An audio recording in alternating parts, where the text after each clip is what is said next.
Good morning, everybody. We made it to Friday. We did it. Today's going to be a quick one because I got to go into work. So it's a little bit of a story today. When I was in high school, maybe I was like 19 or 20, when I went to church, a priest said this story, and it's always stuck with me, so I figured I'd share it with you guys. So the story goes basically, it's a high school, and all of the branches of the military, besides the Coast Guard, decide to, they go to the high school to get the kids to sign up. I'm sure everyone here has been to high school and has had a very similar experience. So the Army guy goes up first, and he's like, sign-on bonus, be a part of the oldest branch of the military. You can do anything in the Army, special forces, we have cybersecurity, like all the things. And then he sits down. The guy from the Air Force gets up and he's like, hey, the Army's lame. Like, come fly airplanes in the Air Force.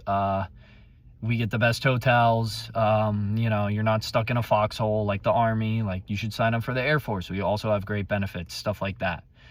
Then the Navy guy gets up and he's like, yeah, well, we also fly planes in the Navy, so the Air Force is lame. We do what the Air Force does, plus a bunch of other things, right? You can go out on boats and sail around the world and go all over the world and sail around the world and stuff. And, they're talking about the sign-on bonuses, stuff like that.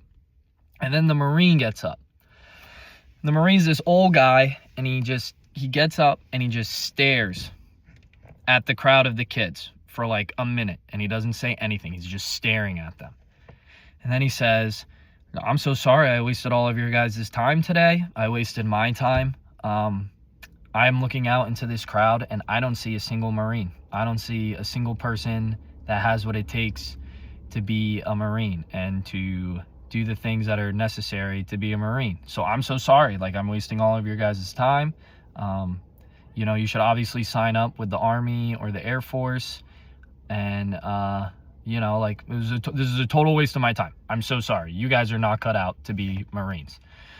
So then it ends. They all got to speak, right? And then they go back to their little booths, and the kids are allowed to go sign up with whoever that they think aligns with them the most. So, a couple of people go to the Army, a couple of people go to the Air Force and the Navy. But he says about 90% of the kids decided to go to the Marine and sign up with the Marines. And I thought it was a beautiful story because it shows us that as much as we say, like, we don't want bad things or challenges in our life, we all secretly crave challenges. Like, every single kid there felt personally attacked that Marine called them out and was like, you can't handle it. You can't handle the challenge. What is in store for you as being a Marine, you cannot handle. And all the kids took it as a challenge and said, I would much rather do the challenge than do the safe option. And who else tells us that if we follow him, there will be challenges, that there will be trials and tribulations, right? Like, when we become followers of Christ, we don't get hunky-dory, happy-go-lucky happiness every single day of our lives. Like, to be honest with you, when you decide to become a follower of Christ, your life gets infinitely worse. Your trials and challenges become 10 times harder. Your suffering becomes harder than you could ever imagine. And it gets tough, and it's not easy. And a lot of people imagine, like, oh, I follow Jesus, so now everything's just going to happen. I'm going to get blessed, and all these favors are going to come into my life. And what usually happens is the exact opposite of that. And Jesus tells us that. So that is why I lead into the verse of the day. We were at Bible study last night, and we were finishing the chapter of John, or the Gospel of John. We were finishing it up. If any of you are interested in coming to the Bible study, feel free to reach out. We have the Bible study once a week.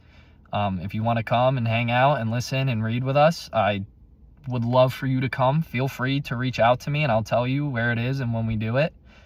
But we were reading the end of John. And the end of John is my favorite out of all of the Gospels, the ending to it, because John is a weirdo and he goes into depth afterwards.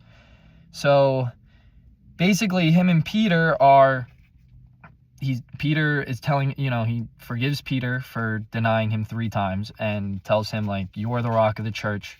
I'm putting this on you. I need you to be ready for this. And he says to John, it's John, the last chapter of John 21, and he says, what does he say?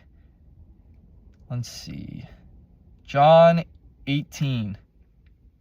Truly, truly, I say to you, when you were young, you used to dress yourself and walk wherever you wanted. But when you are old, you will stretch out your hands, and another will dress you and carry you where you do not want to go. And then John, in his little narration, says, this he said to show by what kind of death he was to glorify God. And after saying this, he said to Peter, follow me. Sounds very similar to the Marine and his story, right? So he's basically telling Peter, you're going to die a gruesome death, right? Like, it's going to be ugly.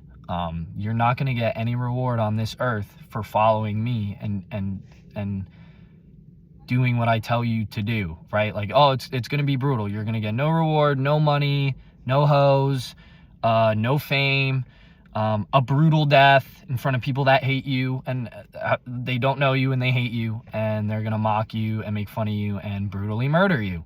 So follow me, right?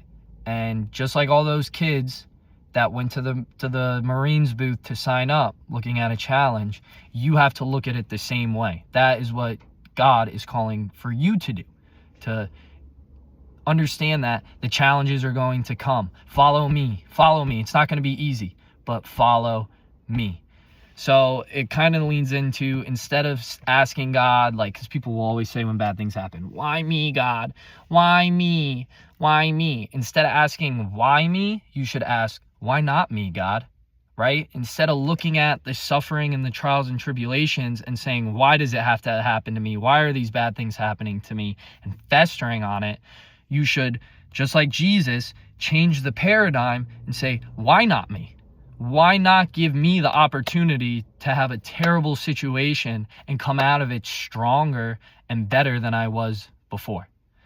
I hope you guys have a wonderful, wonderful Friday. Do something nice. Definitely kiss an old lady. Definitely hold the door open for somebody. I love you all. I will see you tomorrow. Have a great day.